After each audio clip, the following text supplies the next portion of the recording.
Hey guys, manihapon ta. So, ito yung ulam natin. Adobong manok. Okay, and rice. Alright. So, samahan niyo akong kumain ngayon. At hindi ako magkukutsara, ako'y magkakamay para masarap yung ating kain. Yan. So, kain po.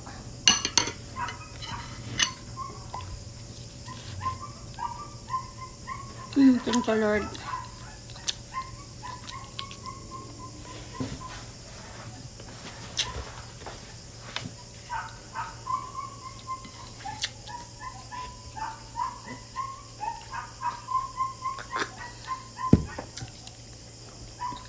Dinner ako ng maaga dahil gusto kong matulog ng maaga. Para 9 PM makatulog na ako at magising ng maaga. Ang dami kong gagawin bukas. Mag-spray ako doon sa sa yard ko kung hindi ulan. Ngayon.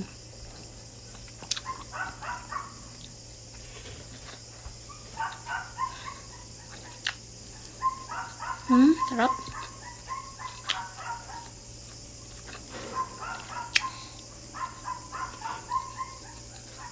Hindi ito maubos bukas. Ngayon, kasi ang dami. Yan. Ang dami. Ihalo ko bukas sa eggplant pang lunch.